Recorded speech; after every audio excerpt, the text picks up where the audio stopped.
Okay guys, I'm gonna start my distortion grid source image. So I have my gridded image here and my gridded paper here, and I have the sounds of Splatoon in the background, so this all feels a lot more anxious than it really actually needs to be.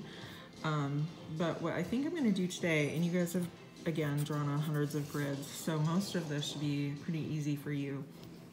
But just talking about the distortion part, you might be tempted to save that until the very end because, you know, it's the new thing, so you might want to procrastinate it. But I'm gonna start there because I think whenever people have trouble drawing portraits in grids, it's because they're thinking about the whole face instead of really segmenting things in the grid and taking it one square at a time. So I'm going to take it one square at a time, and since I'm using my phone to record, I have my picture over here, so I'm going to try to do this right here, just really thinking about where all those things fall in that square, and just try to focus as much as possible on just what's in that one square and not think yet at this point about how everything else is supposed to fit together. So here is the corresponding square, and I can see here that the tear duct starts right on the line just above the halfway point, so that's what I want to do here, and it curves up. And then the corner of the eye is at about the 3/4 point, like right here. It's about 3/4 of the way across this grid line, but then the eyelashes and the shadow come way out here over to the very edge of that box. But for the corner of the eye, it's at about 3/4. Maybe this needs to come up a little closer to that top grid line.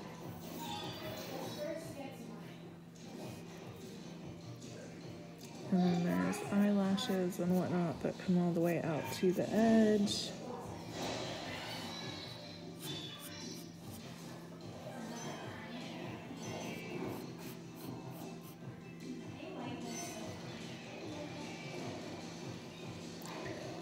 Eyelid fold.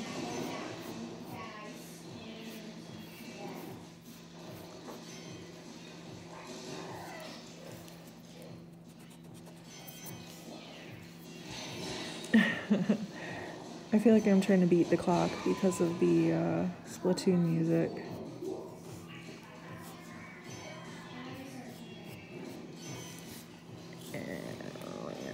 I think I'm drawing too low because all of that should be above the midpoint of the grid.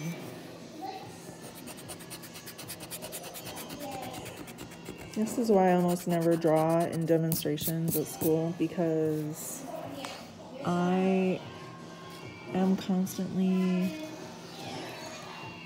erasing and starting again.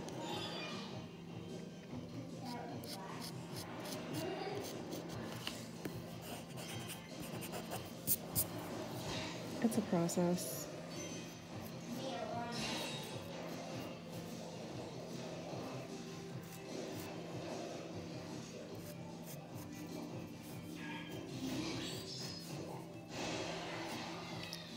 So it's going to be compressed and elongated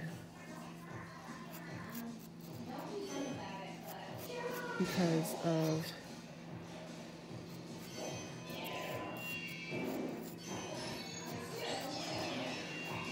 the shape of the grid.